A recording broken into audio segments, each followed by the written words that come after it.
Baringelu laskunda benkanto jamalu hal konton raina tointo sal kolay controla mun khalsari controla mun sumo hadi mella control de la kila mun kilma mun bi sitin kono ana mun bi sitin ko kan yum mebel de nin konton afi be yanko assalamu alaikum wa rahmatullahi ta'ala wa barakatuh kola menna control khalsara hal dinna fabama mun be laskunda khalifa yala bi memma shurba ma kontonna kunya controla famajigo controla hafayen ko assalamu alaikum wa rahmatullahi ta'ala wa barakatuh bitwala ya shimala aninga ta kelliya ame jama'in nya kila kan hormona barko mbi karamba be kontonna dingiran to jang controla mun halsarin controla mun sumo hadi taliboni akaramo temo controla anna control di jahabel den na kafrima controla mun halsarin controla mun sumo hadi na hakilin fa hakilinya wo controla amishi mo bel den nin konton bunya controla amadi go controla na controlni baldila benkanto gras kunda animo kutamul bitala nyinna mela taati na tafsirul qur'an khajama me bel den nin konton barnge mo ni na ina mebi ana la mesini han dum minna hadi ale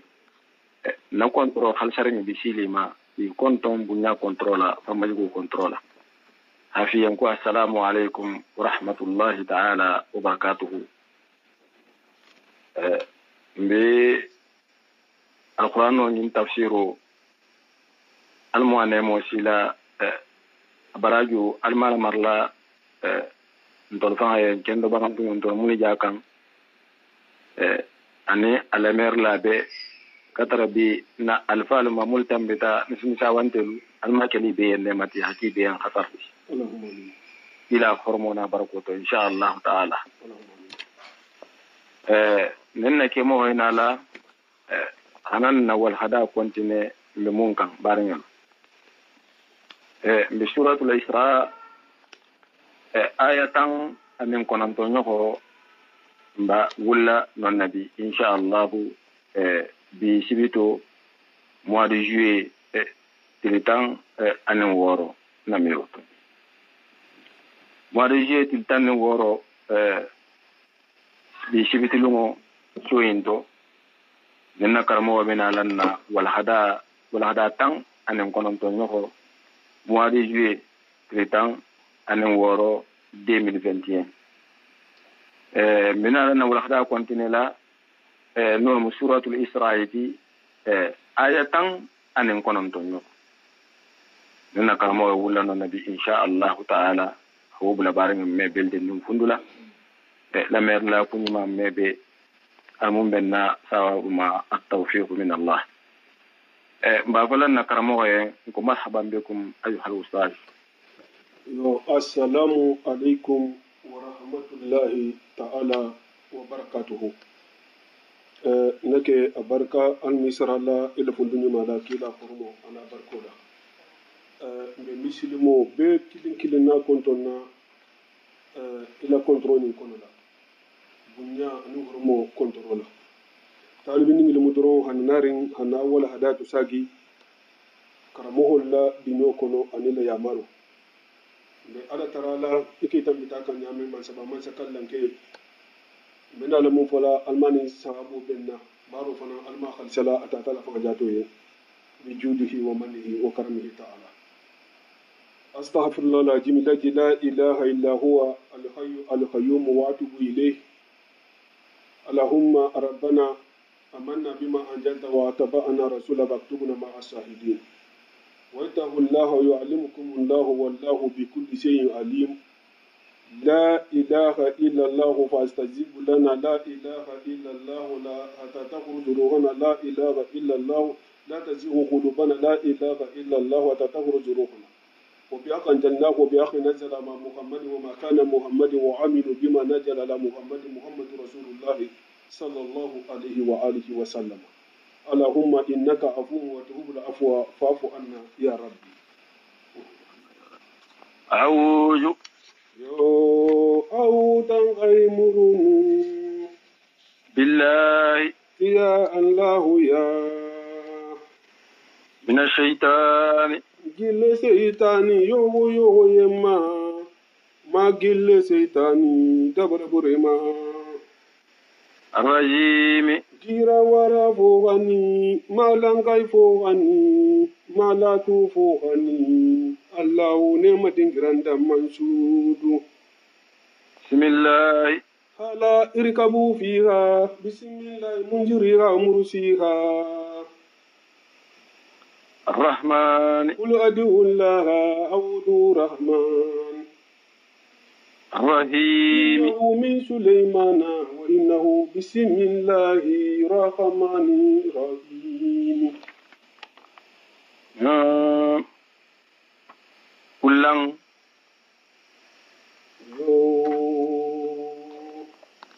ومن أراد الآخرة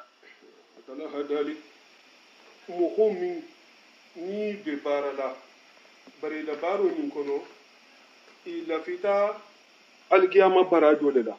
mɔgɔ min don ni bɛ baara la bari labaro nin kɔnɔ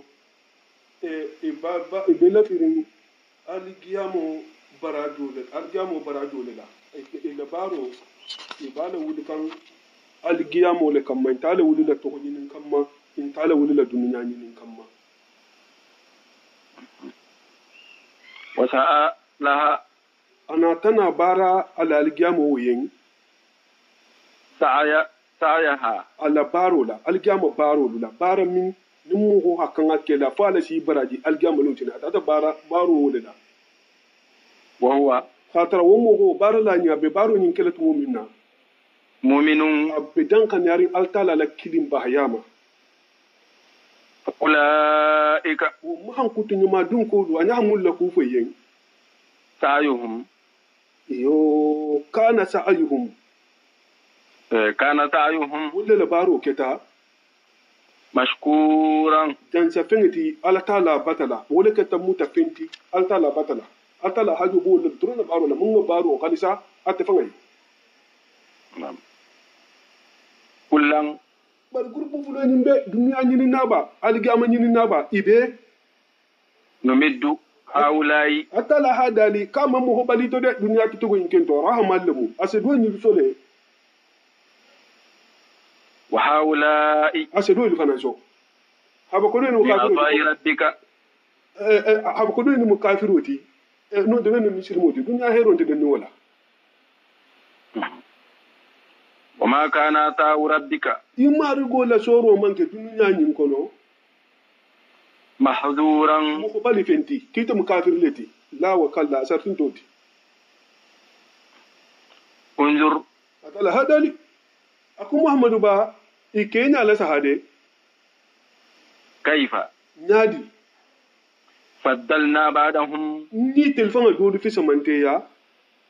على بعض doma har digeto ni telefon do wala fi samanteya doma har digeto dunya jam ni wonna tan afutu ko dunya ko be kilingo adun ari na fulo mun kan jam be masoto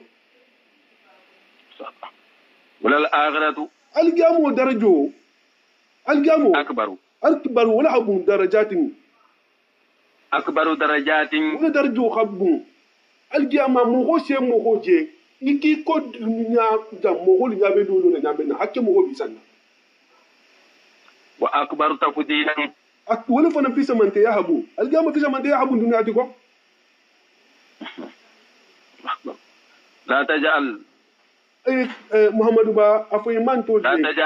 تجعل إلها afo muhammadu ba afoy manto lien e kana mansa kuta kafude e kana batu mansa kuta kafu مع الله alta lafe lamiro be tilinin kila la bari murado be manto le la nyinina تجي آخر marigi koten hata la tuje wo fo yende فتقعد nimunga fulakafu alama nimunga fulakafu alama wotu go sele bam alama go tema مجموما abebe hurin مخجولا abe labula rin fana bunya wonte fulan ka foye o fi la mo hol yende murado be ala mo hol de nyinina wa qada rabbuka yo ala hadali awa jasilen wa qada rabbuka imarigo ha ya maro kenyinela imarigo ha ya maro kenyinela dingira ni to dan abe ya maro de la nina khada nse tambia mbata tambia ato sinyasiya man abe na fasa de kote tante khada adan ninte la tegitide nin la tego le munu mo me alta la soso alta la kaya maro ka bato la man la tege kana bema hala tege mun mo wala ba bato la hamun ya mara la na ma la tege ba wulun ta bato la khada alqur'anu kunum banta tambia siya man kan dingira do to ase sariya ngaleta hada la daloni naam aku wa qada rabbuka akima argo khaya maro kenyinela imargo akhaya maro kenyinela amanke ninti hafa ka khanyinela tegede la wa kala na tunga wulla tegenu mo me fula ka fo alama tigi abele ka la dalo ayen aqsara lakum min ad-din ma wasa bihi nuhan mbada sar yan kan ke aro kaliyen dino da ngam nasari mun ke nasari mun la nuhan kan an nuga ya mari ko minna no wasiyato mun kala ni fana ya mari wala wallahi awhayna ilayka khada'un dingrado to asake ya maro leti ikudan alama ko qada rabbuka alla ta'budu illa iyyahu imar go bata ya maro ke ha foko kalu kana man sabato ko fate a hawli ya maro a dingrado to khada ase daro la fangata daro hafenga da atala dalo kamma ko fa khada kunna kaga san pata wurulu da sabu asama wa da ake fende ko to ta fen wurulu fi yawmaini tilifula kono wa khada dingrado to mana le hakam ase kito mano leta kito akiti moltem iko firawna la mola mun faye fa akhbi ma anta qadim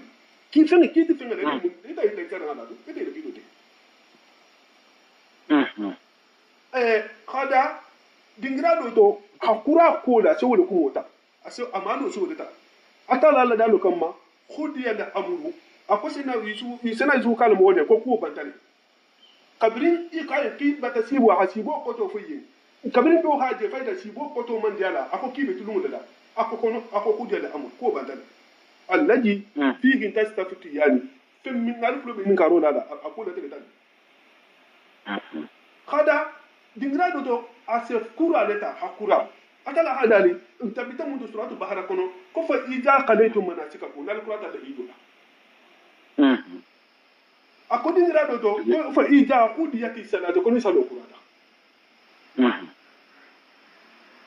khada dingrado to asela tego leta hakole tega hake akodi dingrado aladalo kama ko ija qada amuran na hakumun na tega ka ba ke la fa inna ma yaqulu lahu wa zabu ina kun koke khada dingrado to asimunda lahido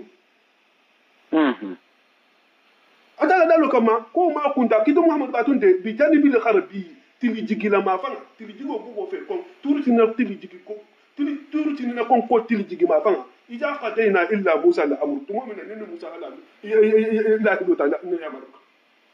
idu dige adan barijan koto da mambala Allah ta'budu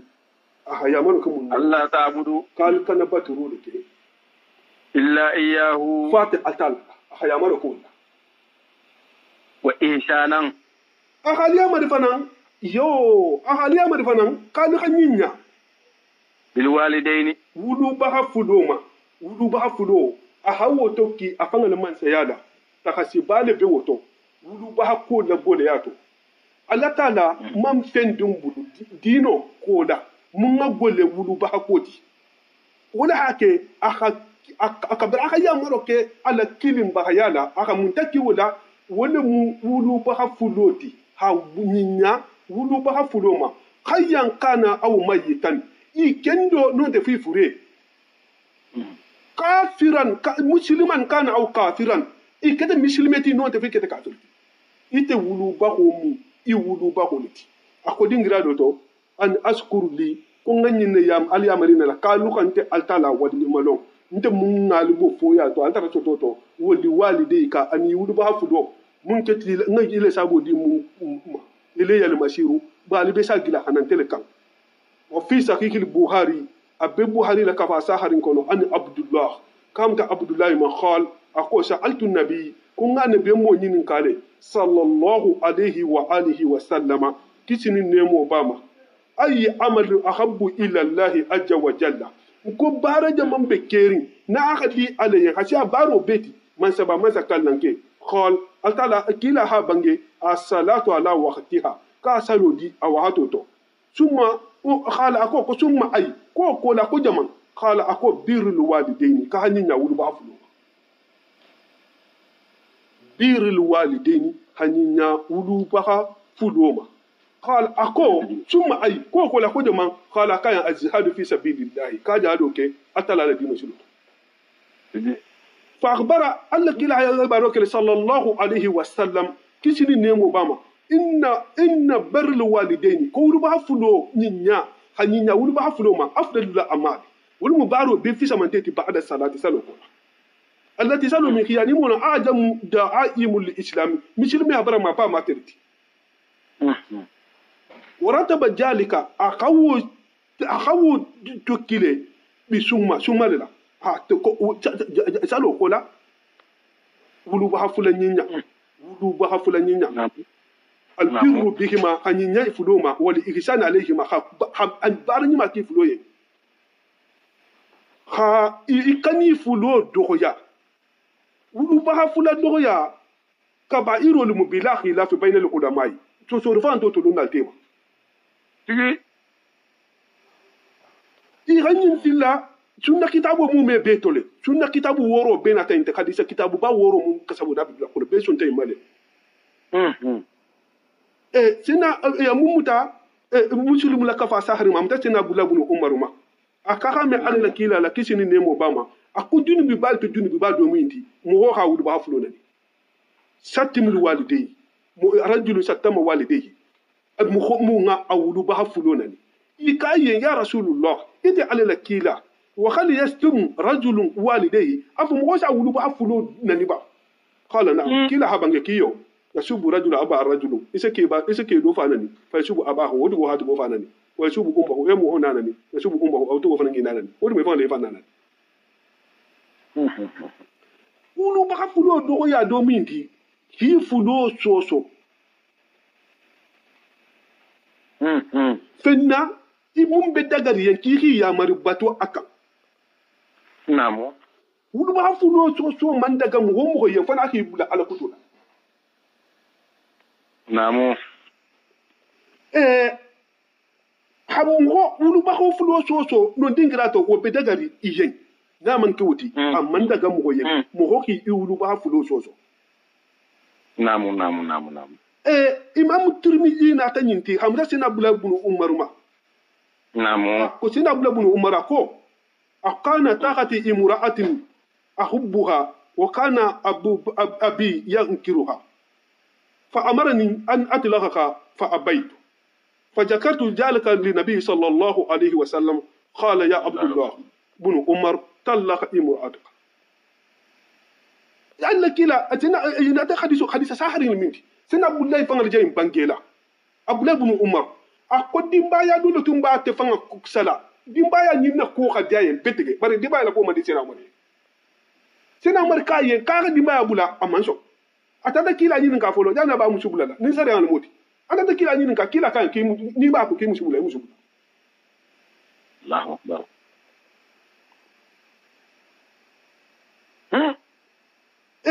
أتنا أبي خريرة هاي بانجي ako ke do ngata ala la kila kan sallallahu alaihi wasallam akon man aghaqu nasa bi husni suhbati mu khof ta man bekeri ngaka mun kafunu ya la kafunu ya nyima la sai mu khopeti qala ummuka akan kina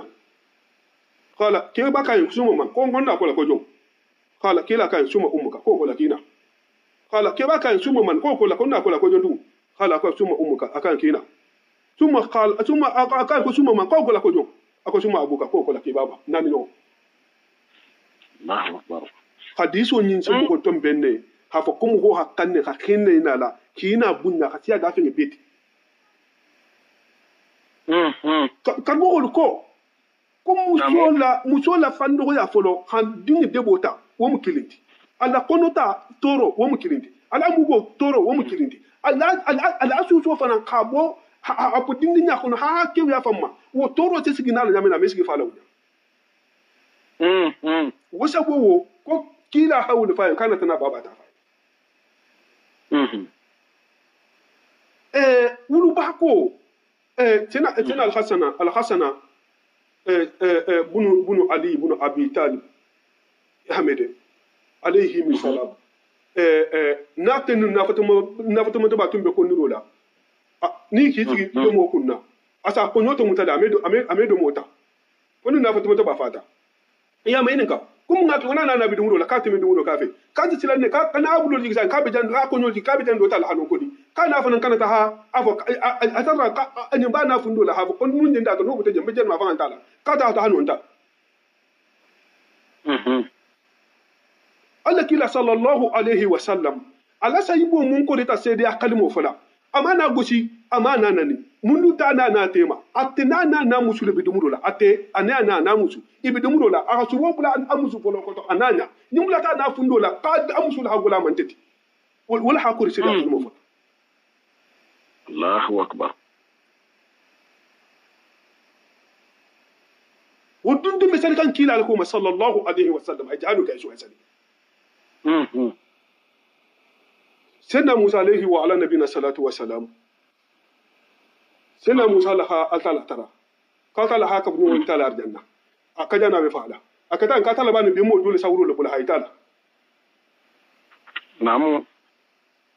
أتلا كان قاتل يلو سلو كان أسيلا كون فاين قاتل يلو نو كم هو فلوم باتر رجع سو باسل كولا كولا ما كم نو ترجعنا كولا أولي تاتي إلوجي keba duna ka bulu kulumba miskina ba o fanga sina musa la jamato munna abu okipera na ma fenta abu mo fa mamado sina musa fa mamado ana ta fendo bi munno modura kun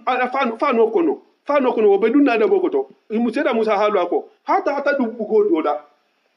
ha bugo nyum mayengi adun taje kono ame taje betege ana sana bo abu da sina musa tra lor sina musa kan keje mun dudan akan konna labida ako yin hamna muke akonna tana makude hana domo dama hana lanya tobe akon ni nganyin tulo ma misila ni musul kan ta abata koto jaho musul kan ta habudala donc nte dun nalum wala hakke ngatu jam te fanga sena occupé nama akina ni se mun ki akame fu kenye ko nun kula ta kasu wala kalmun ni musa kel kafni o madar denna akaye kata la batina la duwa jabi ko to musa ti musa mun ulul ajmoti ana atala fana se daliban ko inka annabi mo mun mo sago ma wulu ba hako subhanallah wulu ba hako Allah kila sallallahu alaihi wa alihi wa sahbihi wa sallam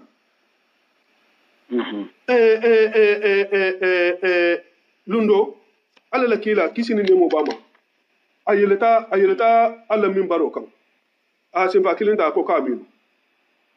a sin fa fulata ko aminu a sabanyo wata ko aminu aji ta sabula mai ga kungi kame kibi to kaminu ko sin ya zaba ko mun geta ako jibril na ta hana duwa akon mo ko min tun karo lota akendo kuntala akiban sunna atun karo butala atala mata junugo khafari kalmo nu to nongola ka kompana ko kaminu mo min wudu ba hafulo do kilin ke ba ya tabulu non ta awulu ba hafulo be ke ba ya tabulu wo ko ma do arjana kalmo fana nu to nongola ko ngabo kaminu ko kaminu muhammin ihayite kila to fada fe sallallahu alaihi wasallam ay amanzo kiso ni nemo jidili ma kalmo ni mutano wala ka ga mi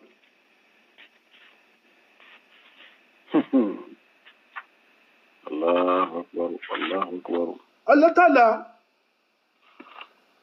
aka ibulu bahako aka wala toki afanga ha to kal kilim bahal de sun mangula ala bala kilim bahati wo fenti kiri fu be ala bulu ala kilim bahala gula ma beti ha mun to ko le sal ko to kunninti أكبر إما يبلغن الكبر عندك الكبر إما ifulo do kilin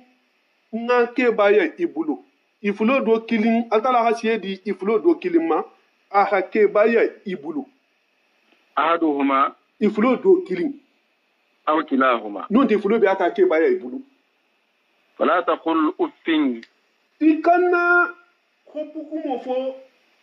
ifulo yen لهما ikana hopukumo fo ifulo yen hopukumo ولا تنهرهما ikana imaje akikana hopukumo fa yen muna karmo ko ako hopukumo nyinde mukumo beto femati ni kuma bije no munga fenyinti dogo yabe munto kabol fola abelo lu wala lu nyaato o finin mo wala ko to chama ne foyina do ko o finin fanga ntenyinti ki da la kabe ina ka kumo damu de ndo ba kumo damu de ina to kwa fala kumo itigada u kolu o fin fanga do ko kolu subhanallah surtout sila yi kan labo surtout yi kan labo o ma hafa ki lo bota ndeme kumo ko imbe no oh subhanallah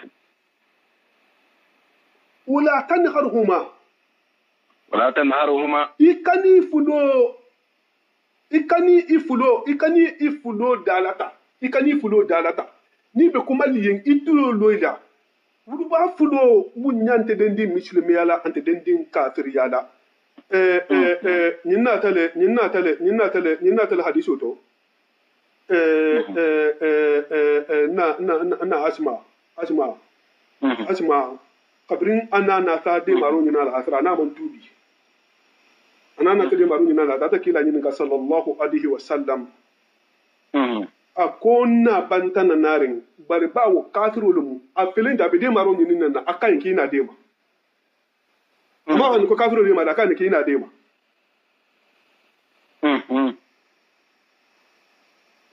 beben tala nyin to fanan har mo wudu ba hafulo keta kafiroliti ni mi kelele ay boy la dino to ite man kay ido yala la yanhaakum law an alladhina lam yaqtulukum fi dini wa lam yakhrijukum min diyarikum an tabarruhum ala mal fatawma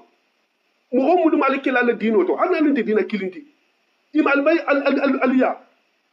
akala mal fatakal kan nyanya tole surtout na ta kalu ba wuti bunake altala ka fatannolo ya maro nyaja parce que ambe benno bendula wonen tala ko foni wo mebe no wulu ba ko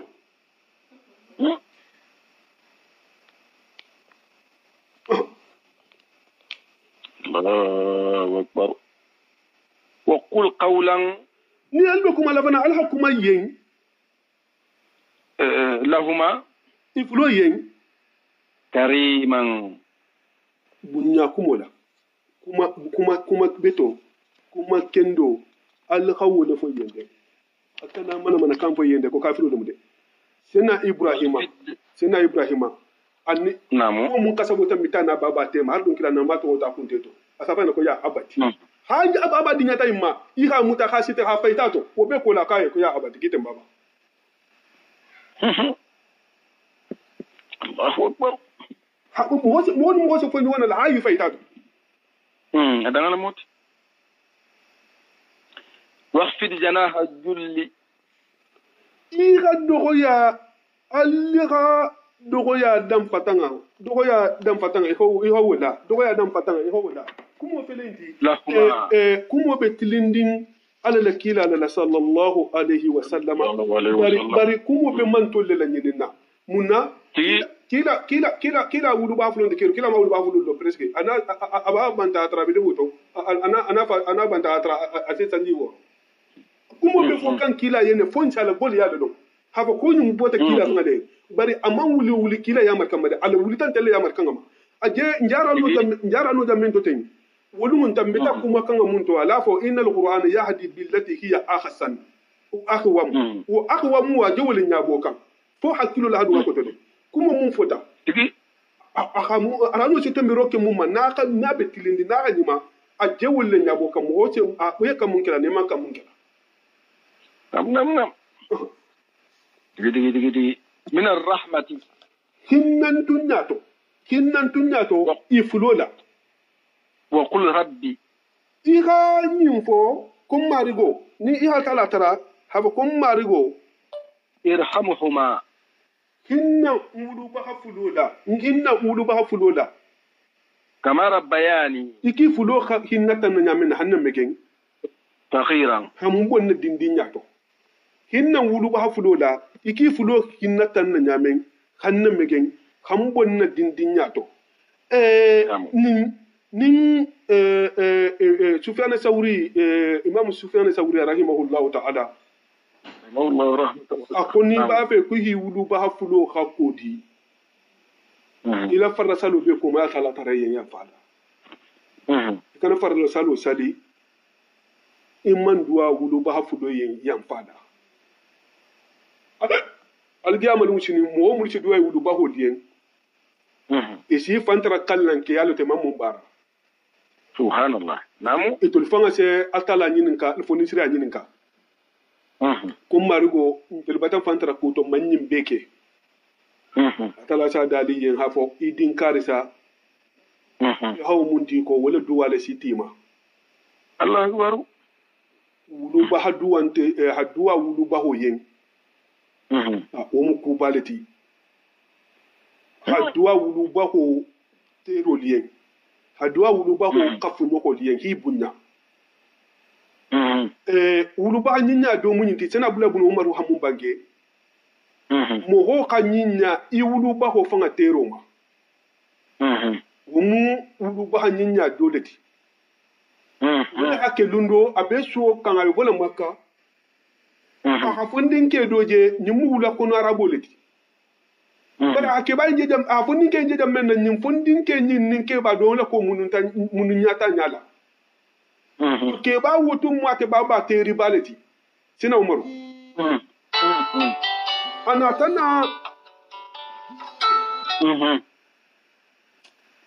ana tana wuli a hiso dunnin muhola akayen akokar sa dingile miteti o kayen kiyo ka taraba da yelen kan fin mun kan aman shi madina hodiyo ma asin ta kan sa te kilina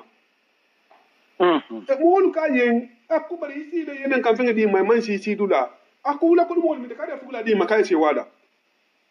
namu tigi akwayen kunyin baba ni umar lahadi nin baba ni te baba lahadi wato mba kendo dunga ni me kila la kitini nemo ba ma ko hi baba tero jokki no ya ko mu wulu ba ko barka ni ngi dole ta nya wulu ba wo ma ana mo wulu fanga badinya won tini mulu te ma fe mulu ma sote wulu ba ko fe wo be mu wulu ba nya dole ti badinya ko ta tun di te ni wote ni ani na ma wulu no ta ni fa ma wulu namu wo be mu badi anyinya wulu ba fulo ma adole mu wulu wulu ba ko le se mo ko ke kuti I hakilinte mumma Firauna na la Firauna ya sanji bi na ni tena Musa ba dan kalaman kunu ama Allahu akbar munna astun fanana tu mandumuro ke Firauna me dumuro ke asisi gile hanato apani mutana ya na dumuro ke Allahu akbar na kura dole sai na Musa fen duwa tala sabe la je folo duwa be boy de bara ame si Firauna sambinga yo to ruba la batula be afatauma wulu ida kunama sina di habange akulu ba hanya da hakku ka bena mun keda akasa do arjanna wulu ba so da fa nga ku ka bena mun keda kay do jahannama sina di bange muti subhanallah Firauna tutayna kan hacena musa fa jakali ata akumma rigo kunna duwante si kam Firauna ma akayin ka ba na da bunyari ana anta nabi madan karo kwadi wume la sagio asila ya ngeli Allah akbar awu kata wuri tala dum menna xama na kayen ka kabla man sa katu mum ma sala ta kabata kalbata man sa ma ka ba ni mutana ay ana kan ka na rana ko dinde ba du ko ba sa kuna wo bay amanda ha ma abulo ci tam Allah akbar ala kotinya wala kalmun kisila kabnyo kuruma mina barna atala be mu hulo kotinya la fa sa baroke ala mi bahra mu ba al sala mi bahra mu ma adi kata kafir wonti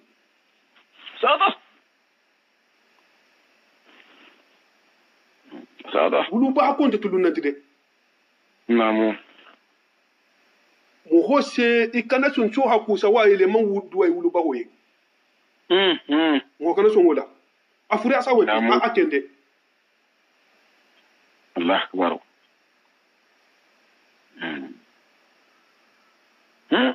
Allah kila tun so mo wala sagi ko le sallallahu alaihi wasallam mulu wuli ta hana jahadu abin mu honni nafisa ta jahadu dula na mu mai ninka na tare tigi da bije wato wala asaki ya tayi na litin la nyini ni wonta ito lu fanga asaki Allah akbar wesu lu kharni ni haja al kila fanga yisra ala tay boluda mu doramuna mu khotaramuna sambi woro awala ke jahilato sambi woro ke ala batol ani haja at kila fanga yisra say bola ko ni haja ka hadu waye ana adum amambula kila la jamato ana la ko la hasamu ana kame na musuko to dija ka ta kila no fe atala hol jansa e kila fanga yisra mola ko ni haja ka hadu waye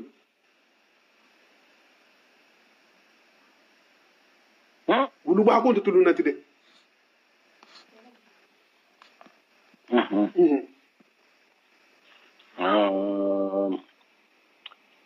rabbukum atala hadali alumarigo akalumarigo alamu ko di wole la londo be sawarin beba fema fikum nufusukum mun be alison de meto fengo fena ba kono ni ba pele hakke wulu ba nyinya latiba ni ba pele hakke wulu ba dogo ya latiba atala holo ne ko mo mi fan fale sata enta kunu na tatake salihina atala la yamar batulati atala halun akimata la yamar la nyina do ba fulo fa innahu alla tala man samum alati kana ahada likata sabati tale atala sabati tale ko wafuran yanfala bati lil awabina fan nasagila liye wulu ba nyinya la le joti anim mo ko mulu se rakan woro sal fitir sal kola no wala hasalo anim mulu se nafilo la jimi farlo lu koma anin nyato farlo mulu nafilo be muta namu wa ati jal qurba haqqahu alu khalu badi masitungu lu hakko dima dolu ko jadu qurba jangi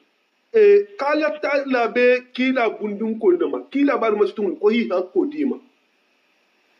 ko bal fasaraja mata hata munkan abbe be kilin na bari masitungu lama ni Allah kinu mo golo bulu yi khala badi nya dokki Allah kira bangi sallallahu alaihi wasallam ako badi nyajulo be sitirin la resi fangale la sa wosa wasi dalaka si alayen kalum mo ko dokkila ha siele dokki har digele dokki mun ngate dokki halum mo ko kuntu la ha siye kuntu ha dige kuntu mun ngate kuntu namu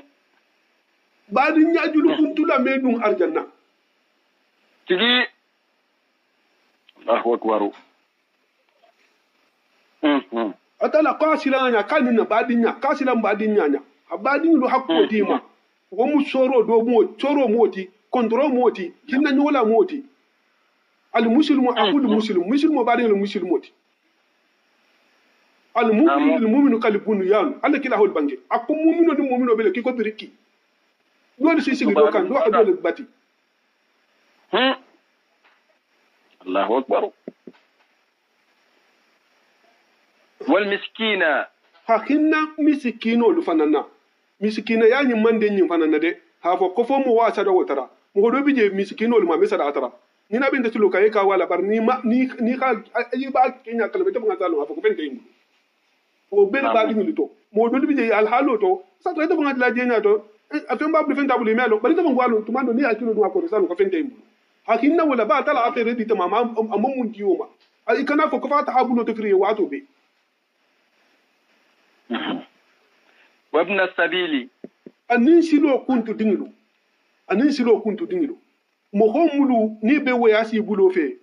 ila fando bantai man si dingira hakinna wul fananna bo sekele dingira luto harin sa akela ake tumo man siya bari na tuba fanga me fama jema wato be do sata ilo misiro to hala kuntu filo sifa hakinna wu sifa dula namu wala tubajjir alukana na fulo depansi haramu dingira to tabu zero mundi har na fulo depansi haramu aman kan depansi la jamme wulum tabu zero ti israfo mundi ko nyile minti nyinda gati yende de kiyake bari ta tanda mu da dole mu israfo ti tabgiran na fulo tinyala ha depansi dingira to dingira min altala bato altala le amar bato tanoto ko ba ko na fulo bibula ha depansi ten dun innal mubajjirina mo mun se na fulo kasara wonya hana fulo depansi tu kali ko luto kanu wulketa ikhwana shayatini sentanu de malaleti sentanu le badin yajan ide ade malalle sentanu le amarol joto mo mun bala si bayna man soto chata wa kana shaytanu ba sentanu keta kafuran fisir walli baleti li rabbihi amarigo ma atala nema mun kama amal bara Allah hashi ma ya nya hashi beken kabrin adam da ta lumin hana nabila bana ajaje be kala lafuto wa imma turidanna yo njina la ayo mun kanten anuhum namu njina la ayo mun kanten lunna tafsiro karmo holu ha bange siya mannake ayo ni na foto ko konni na ta muholla la kola muhammadu sina alala kila kan sallallahu alaihi wa alihi wa sallam ni jahado sita ferenti yen avoka haide ma kele ke fengol to anin shodo anin fandodo fi fana sita haja hadidula awa wa hakko dolu awa ni khatara fenta bulu asa fu yen ko fentem bulu awa wodol bi na ko yen ko fentem bulu itelu hakilo mesi ni madab ko fente kila bulle hakilo si mal zabe to manda man son hakili tebiye wodol bi je se kasi wodol bi je ese sunu golem baso to atala boluma kila sallallahu alaihi wa sallama naam wa imma wa imma turidanna anhum imma ni tahati kodun ilale imman taha ihamun nyimanyinin kai mai man taha wodi ima ibtigha rahmatin hinnan tunya kamma hafo nyin bari iba foli yantu mu'minna ko fenti bulu nyin bi ifundo la hafo nin nin afere soto nsa dun albulu mi rabbika hafatan imari gola tarjuha isi tarjuha isi ifundu masigi isi fundu masigi i makonondola faqul lahum i kanyim bange iyen qawlan kuma kanna maysuran mumbe son yarin afayen ko alutaha nin atala na ta hera do tin ncha dalima wutumo fentem buluten bani ko ndoro ko fentem bula kanta mira hafo ko inta fe hadi male ولا تجعل يدك yo atala hadali akum muhammadu ba afi mantoli ikani bulo kede مغلولة kudan bangati إلى أنقك ikan Allah da mi Wala wuti de min kila la bari aba mantoli la nyinina ba hiliya ma nyinde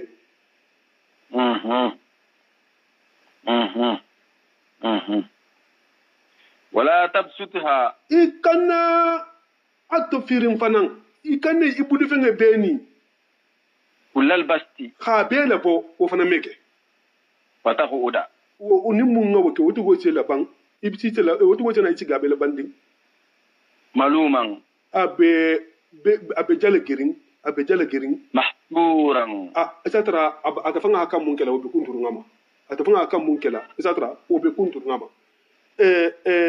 dolu ko ayu nyim fana nata annabi mo la ko la sallallahu alaihi wasallam mo dole na mi do wala hakila bulama ko kila ha aso adingila adingi kila ma ko kila ha aso alla kila kisin ne mo bama akko fondinke yen akko ta afina ye ko fente mbulute nim fembe mbulu me amara li nyala akko akana ko la kari kila kana durgo la ka hadama adra durgo kilna be kila bulu ahodiama adurgo ba fan kanna ahadama atata salwato na tana shi iwadani ta amambo mol na tana sena bilal na tana na jela sa ha tara faida durgin ta kanna Allahu akbar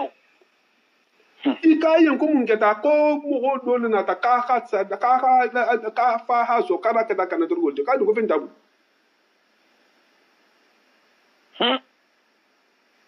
rano na ta kana fa sa kana salo ko kusu fa wuli to ka kana wuli ke bitum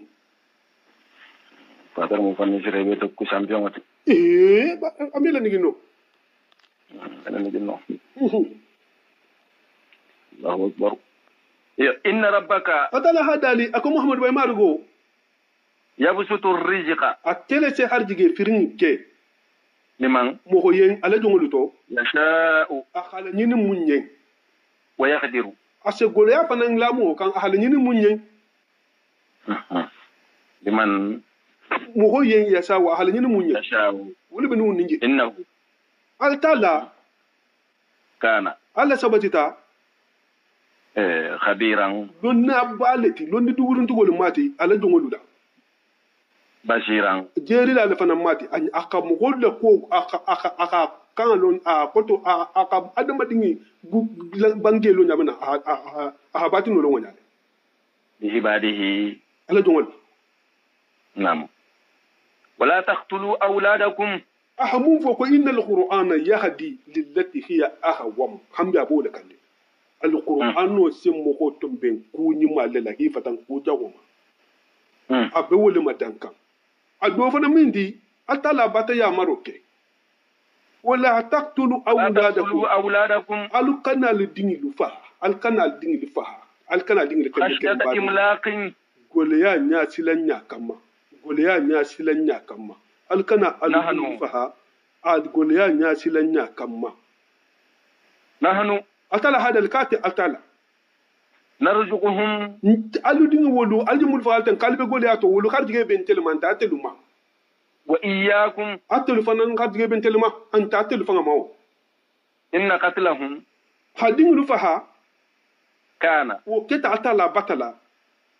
khiti'an junubi balati khati an anin khiti'an mana kilin tikide khati khiti'an kabiran yo khati amu lidul abd ni hafatiha safe khitaw wasina lamu imole ulam hiti an junubo da mu ifanga hitaw ha munke tigi namu jazakallahu khaira wala taqrabu az-zina akanna dim fago mu junubi lati kabira mu ngabu yo wala taqrabu jina atala hadali akalu kanna isodun jenola amma afra kuma kan jeno kede ai kan isodun alal fan innahu hi isodun jenola a muqaddimatu hi isobo abela mo koni wondi musolu kuma noya alufulo drondronna hile kulu nyeila alufulo drondronna nonte hile saka nya jahola han atvan halon ki jala saka kanne hakumo karhambulala hakata han kumo hadu altema han ay ala kani ikuma noya nya han ku atahabbula alutema wo be mu jeno la kilalati wo be mu jeno la kilalati Allahu akbar wo be mu jeno la kilalati akbar wo be mu jeno la kilalati jeno innahu jeno mu fen kurum balati jeno mu fen kejjahu balati jeno mun je sembe soto rembi dodu ko mo fa ho kola ko fe junubo man mun jeno ti lonna la jeno nya jeno mun je sembo soto mo wol bulami Allahu jeno fen junubo man mun mo ho bulu iya ta sa hawo bon dingira de damit junubo be atal junubo abu abeti nam ke mo fa wonti jeno Allah kila habange sallallahu alaihi wasallam akod aljamal muslimin jeni ke lalu ngeno ngene da sumo jahannama fa sa da idara kasila talay ko sumo bala to kawo mutu buila masha Allah ado jeno fa nambe mun ke hajahu abeti mo hoki ibadi non te tigi nyoho hawala dimbaya jeni wala fa nga jahu abeti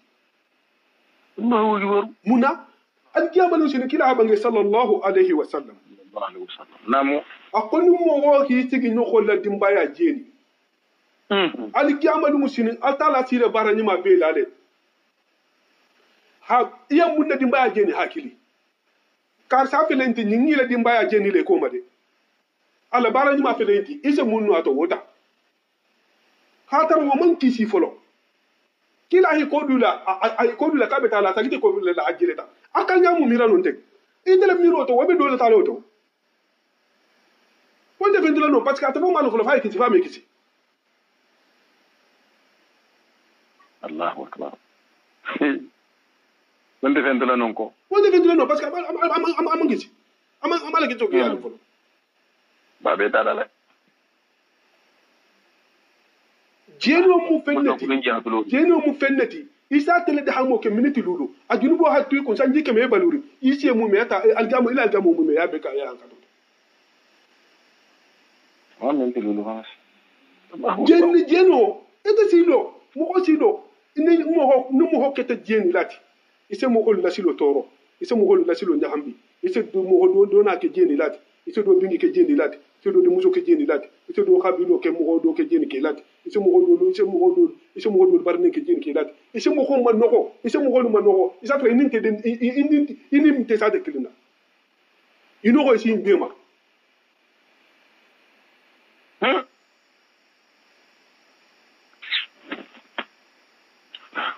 ya musu kilin jeni bata société tinya nuwo tata dingo soto dingo wo na tana to habilo kono wo fanin dingo balore mo won menina nala jeno la dingo wo sile mo man wo na ko tola har na sunta salta mo biso ko mu jankari ngi tatra kuto ama atafanga afandra muta ma ba mu nyana Allahu akbar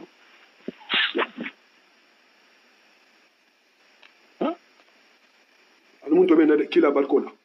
min Allah ya rabbi ke ba musu ba mun be dunar janna jeni ke landa to de jeni ke jeno se mo ko ne gwale jeno se mo ko ne gwale si kawando to mbe malum ne malama akko ko jeni ke la nin mo ke ta sunna ba ta ke ta sallabati ana tana jeno ke ko alabara nyuma se kenya menna ka be ko ni tamati poti sigi tato tamati poti wolun ke ba misali ne wona ko ne tamati poti sigi tato awuleta ina tana ibulo su jieto ita ta tuli tamati poti to ko je wo se ja nyame na tere ato ko je ni te la noro se ja to nyale la ilaha illallah muhammadur rasulullah sallallahu alaihi wasallam la ilaha illallah muhammadur rasulullah akon mo siti jeno fanga ke sumo se dum mo wolto ya dalo bar ba jeno de saya hamma su mo madon nu wonde mo wonde la tenni wala hakke sa ta parce que a mo gusilen de nyala kabata jeno ka aman ka nyala bi dai wallahi talla ak anya ta ko ta kai ke bata kabata jeno ke ya gusi ya gusi bi la wala aman ka amata mi karo la problème na billahi wallahi taala لا طلع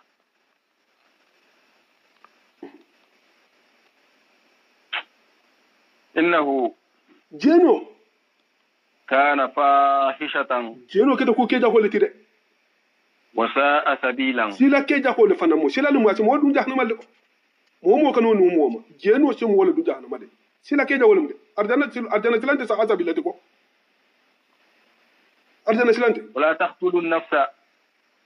atala hadali akalu kana mo ho faha al kana mo ho faha de التي mo ho faha min حرم الله altalla kam mo mum fa ko kharamu ye nyokon ma altalla kam mo kholu fa ko kharamu ye nyokon ma de mo man kam mo faala mo la fa fente mo إلا بالحق fonni mun keta a hakkoti mo fa hakumo mun ga mo fa kunke masalan mo ha mo fa sedo so totala qatala ha fa ho fa ho joti ni wonte ke futuri no de musu futuri ni e jeno ke sedo so totala ni wonte kono bodato atfa yi ala qatala ha fa kono dala yi fulo be fa ni wonte misilimo min abbe sunna be salla a murtita bota dino to ho fa nan fa wo ko la mo fa man daga ومن قتل مظلوما ni mogo munga mogo faha to nyugo kan ya mogo do faha to nyugo kan فقد جعلنا atala hada alkabata diro ke لوليه sa wante la mogo luma سلطانا sembola فلا يسرف mo fahala yima wotu mo sembo be mogo mun na mogo fata sembo be wele la mogo fahala ma man sa kan masa kan mo fa kala mutala mo mun da mo fa ta huma yinika na fa fon kana fa na bu ka fa fa joti wato mo sembo be mo mun da mo fa ta sembo bo awar sewle la aketa la نعم فلا يسرف nda se de na libe mo ko fa nan fa hala mo mun ngam mo ko fa hawnya alu la fa hade an kan ta mo do fa ha apilati la ha foko parce que ite du so botale mo mo mun mo fa hobula hata na fa no da baba fa no da hata da fa no da do fa no da ta mo fla sa ba fa parce que kinte bi dimin ne wonyante a mun mo fa فلا يسرف ibo le fa la e kana dan tagunde في القتل mo fa woto ni ke bi dulu sala إنه i kana fem fa mun mo fa no wonte mo fa wonya jati na tra ha kun de kuntu i wona ngado ha kun kuntu i kana budo matege tege folo jani be tala kun kuntu la إنه mo wata wonya كان woketa منصورا mo gole ti mu de maro be munye puwadu batil bu atara halu na se mo na se do yin fa ha jogoti na se en fa ma diya to lamuta نعم ولا تقربوا مال اليتيم ja se de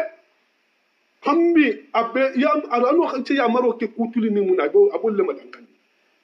ali kanni sodun kilo nding la na fulo fanana ama bada ki kano fanana mu de ki kanni sodun wala kilo nding na fulo mo kanni isodun ala ni ikana kilo nding na fulo domu إلا بالتي fo kenya هي أحسن kenya mun nganyima wo munti حتى يبلغ أشده kenya mun nganyima o do munti lonal ko masala kilo nding bi ibulula na fulo babulu na fulo nyimbe benso nin lamegendo male hado kafama ikhala bara hala bara la sarato wose kele ni wonte ita fa hala bara igi sarabato wo fana kele ini atala tema ni wonte balwa bumbi ta fanga bulwa kilo ni balwa la ami ni kilo ni nyisi ikhala balwa bo na fulo nyito dana be balu yala akana ta hatu konko fana na nonte ama kulum hanatu a wo fanante abiyati wala mu ahsanti نعم حتى يبلغ أشده haka si ala sudo ma aha ala amoda adamadin ya kamali haka si ala sudo ma ahala adamadin ya kamali aha ai senala na fulo dun abu وأوفوا kilon ninge hanyinya kilon ninge ma alla kila habange sallallahu alaihi wasallam ako ana wa qafil yatama fil jannati ka khataini akatenin kilo ninna migenna bele arjanna kono kiko bulu kono ninte ma tota ni tayya ite mo manja a banje dingra do to akobu be to bunyima banko nin kan kilo ninga be bumo munale ibaka hanyima ya kamaji bumo be to bun kurungo kilo ninga be bumo munale baka kurunya kamaji namu wa awfu abata ya maro fananke arano be ya marila ko ngalati maroke bil ahdi la hilola ne la hilota alayin ihala kamali ni la hilo bi ni mo goltema ihala kamali mo kani la kumo fo kon konten cey ne fo wato be mo kana fo kila kumo te konkoti kumo ha guli konkoti algamal musini munna algamal musini bi ni kala kumo lale ibi sara lale konko dum be na la kala nu dunya banta qaba am mansuranati innal ahda adala hadali aqulla hilo min mo ho batala kana kon kula hilo nketa aketa mas'ulan nyinin ka fennati da hilo nte kumaten tunti da hilo mu nyinin ka fennati atala batala wa ful kayla atala khaya maro kefanan a kofiri la lu khawa chariam pering la timma I kana fella poti koto de I kana poti dom halele de I kana fella la sanan koto de I kana kalmanda kala ha dufu jabakuna de I sarianga da fa ni ko mo ko sara nya kin mu kemeleti a ke mo sara bar saranga la fa de mutafifino la kala gital de atala ko waylun lil mutafifina nam ija kiltum na alu be sumando fanan kela basikili lula wazinu alu sumando ke bil khistasi tilingile la al mustaqimi basikili le la mumbe tilinding al kala kalbante abula basikili to de jalika atiling sumando to anin bezaro khairu wala hafisa wa ahsan tawilan atele la bandingra fananga nyuma de nin sara lu sita nimitan to to de wala tax nja sede I kana jokiro ke ma fenna laysa laka bihi ilmun dondinti ye munto wala tahfuni karmo wala fasar chaman keena qatada ko ولا تقول انا اعلم ولا تعلم يكدا فو فين مكي هانو هاتري مالو يكدا فو فين فن مكي هاجا هاتري ماجي يكدا فو كما فن مكم ما نامي هاتري مامي كي سافو ما كولا تعرف نعم يا ان السمع باو ميرتلو والبصر انين جيرينا والفؤاد انين شوندمي كل والمومي به أولئك أنا أقول ما دينتين كان أنه مسؤولا وبيت وبين كلام لده ni haji jante atala nyaka tulolo nato numu wo soto tan naka tulolo frose meroke wala ke sabu ko ni soto kawo de nato loto namu numu wo soto ta atulo frose meroke nyaata tulori ne sibulu soto mama kante wala nya sina jero ke ni gongo dindi ngene na masaje sa abina la nyama kato amda bar wotu mo asundamente barala so aman ku nyuma dun ku kurmo bo nyonto ne ta kembo la yesa no da set na bi lobe ta mutabota ni wo be kamal tele la sendo mesa na baro da mta wala kala banta sudde me ko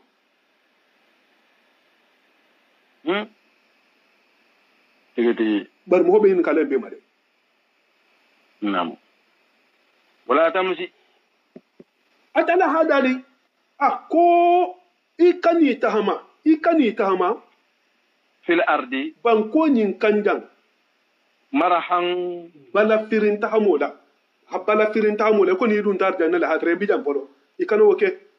sefe إنك alkhuyala'u khayfam ifan jati jita mo holte ma bi takabbur fanto bunyala tungolo bola نعم atala hadali innaka ko ba ite لن تخرق الأرض ime banko sokono ni bi ta mala banko kay bi yingi jangan na banko fa mala ki be yi ba kan o ibe leja walan tabluqa aljibala ni hilo kon ko nan ko to yalo ki me si o ma tulang tanyala kullu jalika wo mun kata wona na hamada yanten kana sayyuhu wo ko ta kukurunati makruhan mun be kondin inda rabbika imar go batala jalika wala hake ma malaki sa bangi ako kullu makruhu indi haramun ako makruhu be abe ma malaki akabe haram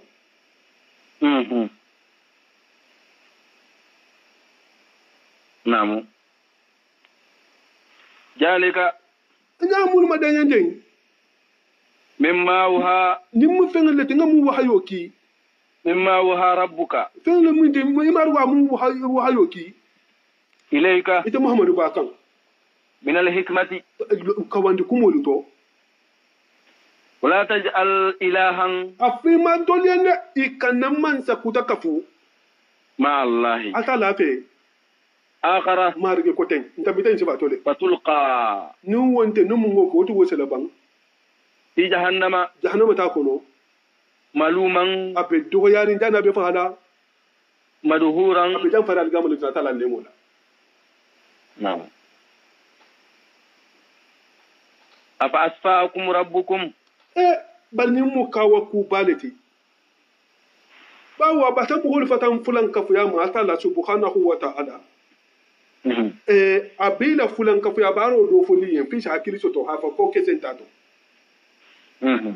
afa asfaakum rabbukum afa nu mari go se suganduro katel yamba bil banina hadin ke lu da taluma wattakaja inasan atafan hadin musolu muta hawo ka dingiti min al malaikat malaikol to ikal be mu fada afa na kirce to ba innakum atelu la taquluna wallahi halje kuma kanten qawlan kuma kannala aziman mun ngabu al kuma nin talanti de wal qad sarrafna atala hadadi akunga danken maro kele fi hadha alqur'ani alqur'ano nyin kono misalo lula annin gonkondiro annin nyinolu liyadhakkaru fo kafiru lesi fan kawandi fo adama dingi sa fan kawandi wama yajiduhum bari akawando nyimman adama dingi femba jidi femfenna illa nufuran fo hiboro dron yakata ke mame kul atala dali akumamu babange afoyen ko law kana ma'u alihatun dum mansa do tumbele ala fenu kama iko nyame kama yaquluna ikai ba fo kan nyame ijan wotu mo sama isila ala wol fananje labtaqaw wol fanan ba kan hanyin doke ilaji al-arshi atala resiti go kan yo labtaqaw sabilan ise tilo nyinin nu ilaji al-arshi atala resiti go kan hata ke lo nyina la mun man zafula bebe nabi duna masa nyinin nan da subhanahu sun yabe alayin wa ta'ala kun atala kututata amma tun mu me bema yaquluna ibe mun fola uluwan kututala kabiran mun ngabun dan wondan ta munna nam tusabbihu lahu as-samawati san fata wuru wulo le ba kan atala sininya as-sab'u awuru wulo be wal ardu anun dugu fata wuru wulo abe ba kan atala sininya waman fen wo fen bumbe fana be ba atala sininya kan fihinna mun be sanin banko to be ba atala sininya kan maka gina kafiru na da bade kafiru wa in min shay'in fen wo fen te kerin atala da fin to illa yusabbihu fu hasiniya roke bihamdihi atala kan to walakin bari la tafqahuna me afahamu bam ni me kan kilin fo la tafqahuna tasbihahum ila tubanna fo on tele me wo me ba mi la kam me innahu atala hada kata tala kana ala sabatita haliman man sanu ke balati wafuran yamfala ba صدق الله العظيم وبلغ رسوله الكريم ونحن على ذلك من الشاهدين. اللهم انفعنا بما علمتنا وعلمنا ما ينفعنا وزدنا علما. اللهم احسن عاقبتنا في الامور كلها واجرنا من جيوب عذاب العذاب. مرغو متين دام تخيركم المكر الباخر كده خرمنا بركول. مرغو متين دام تخيركم المكر الباخر كده خرمنا بركول. مرغو اللهم كرم برادو دوما كني سيما يعني جات كنداني كيسني تانغاتي. كني جود فرت يا رب كده خرمنا بركول. amumba hakenya jundu hakenya hadda dum sabu kida hormona barkola lu ba dum ba da me da bayar bi almu hajar kelam be kida ha bange sallallahu alaihi wasallam akan mal me de da to atala bungu to albe atala fin ko da no kan ala fa Allah wuri jar jundu be khafarni almu kelam da me kula juma be kida hormona barkola yemu na ba dum kida ma nabu ko na mo juma be adam sin zawto be kadro ndu bawul kada mun karmo sawa sawa da rabe mun ballo wonsi mai hambe hanni me he me na hambe ko kida hormona barkola sabuni ma abdo sabu do han bon sia ya barka dito ana habilo yiro han ko wonto hajar ken kila man to be nga hero mun tara ma dila kila man to be ma mata woni ko jago ma dal bi santa nga be ma kila hormo to karo ba hormo to nan ba hormo ona hormo ba jang hormo to fana han hormo to be ba hormo to ba kan jang hormo mo ta ci barko la allahumma ya rabbi sallallahu muhammad baslima am do jabla majarul ke ajiso ka tango ka hijabo ke